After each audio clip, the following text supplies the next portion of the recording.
What's up guys, this is Seer talking, welcome back to my channel. In today's video I will show you how I defeated battle with mages of Mahzoz, Undine and Volcano event.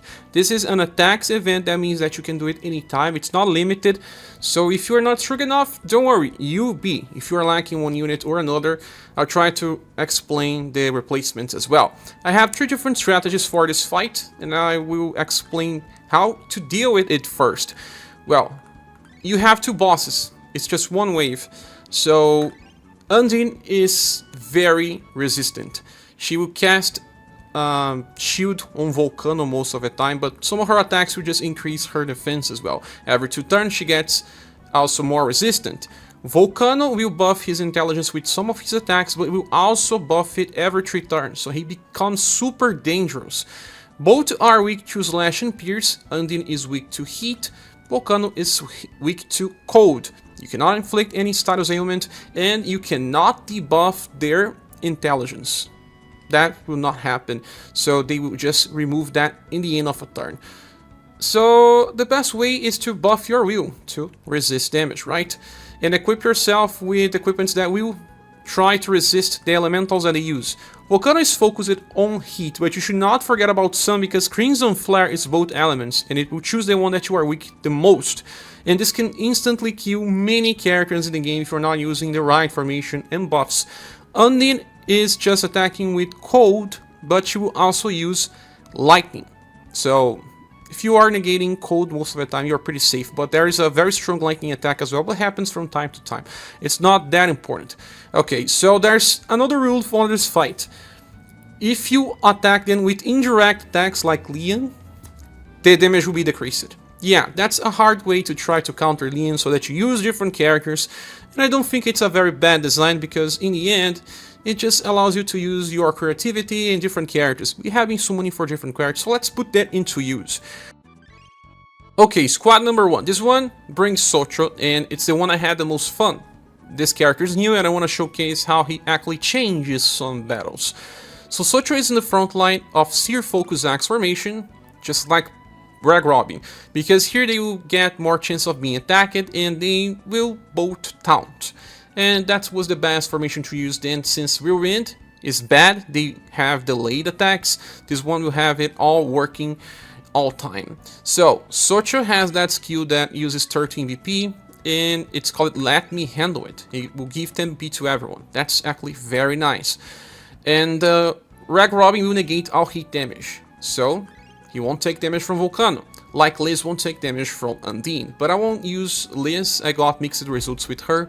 I prefer to bring Rag Robbing, since he's just going to do lots and lots of damage. You can use either the Remembrance weapon or the Fusion Edge weapon that deals lots. Just be careful with Rag Robbing. I brought all cold resistance equipment to him, so that he could survive the cold attacks from Undine, since he is weak to cold natively. And I gave the proof of 4 tower to So-cho, because he's not so strong defensively as he could have been. Then we have Silver, because I needed a second damage dealer. Well, I also equipped her with a mix of all elementals, and I inherited Vandalyze Plus. Vandalyze Plus is strong versus both enemies, but it's random, so it is not so good when you're trying to kill one of them first. And I want to kill Undine first, so Seer holding Dragon Kick will work first, and then I'll use Vandalyze later. Then we also have Tank Gustave with Let's Paint Inherit. This gives you lots of defense boost, attack boost, guard up, and morale up to try to kill Undine as fast as possible. And then the other character here is Witch's Daughter. She's my only buffer, and it works. Why? Because she uses 8 VP to buff all status by 25%, and on Overdrive she buffs 40, right? But the thing is, since So-cho will be giving her lots of BP, she will be able to buff everything lots of times. Just like Polka will be able to keep nuking with his Steel Blade Phoenix, just like Silver will be able to just use her stronger attacks all the time, making the fight much shorter. So this is the squad. I will just showcase again all the equipments of my characters. I am focusing on both cold and heat.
Now, the second squad is the safest squad, because we have Aunus. Remember that Aunus has a skill that negates all fire damage. That's right, Volcano is not a problem anymore as long as you can keep casting. Remember that Flame Barrier uses 1 LP. You can only cast this 5 times, but it also helps you survive by healing.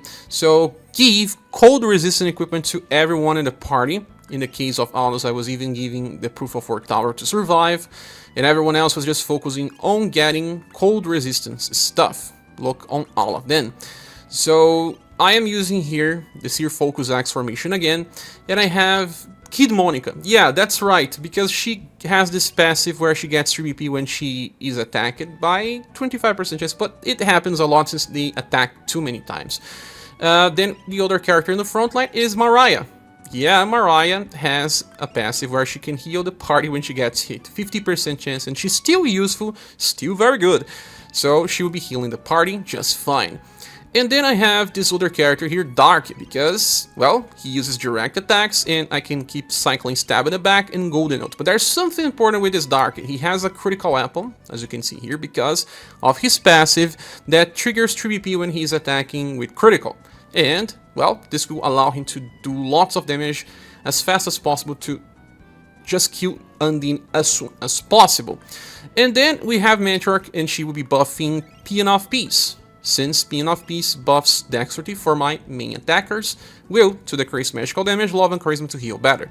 So this team will work well, and if you do not have the damage dealers that I have, you can bring any other, but they need to use direct attacks, like people like Selma and Jamie with his direct attacks, Gianna, those characters will work.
And then the last strategy is just power creep. Yeah, we are using lots of recent units.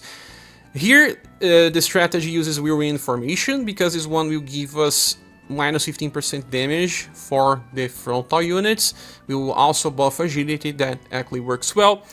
And here I have Melissa. If you had Muse, it's much better, because she buffs STR to increase the damage potential of my other damage dealers. But Melissa works and she can negate the first hit, it's very good. And I have Polka here in the back row as well, because Polka has Taunt, he doesn't work well on Whirlwind, and I just inherit Hattie Stick and give him all the cold resistance stuff. Melissa is just trying to have a little bit of everything. Now, the other important character here is Rocbouquet. Why? Because she has this skill called Gobby Spark that will remove all intelligence buffs from the enemies and try to debuff intelligence by 30%. So, these bosses will use these buffs every 3 turns, and they also seem to do more damage every 3 turns. So using Gobby Spark on turn 3, 6, 9 and beyond will be very important. You can also use Lightning of Darkness if you have extra BP, but in order to do that, inherit Lightning Crash so that you keep getting BP with Rocbouquet.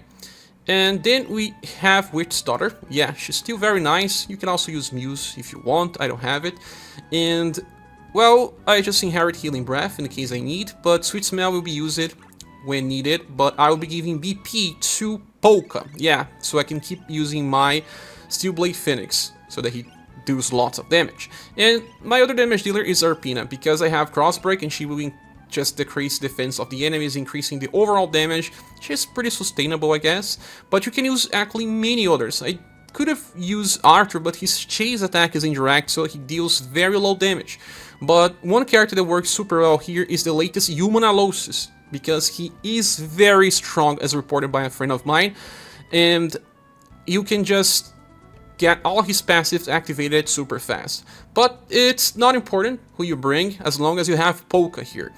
And if you do not have Rocbouquet, you can also bring someone like Girl, if you got her. She is still good to remove those buffs, or someone else with Dark Wash inherited.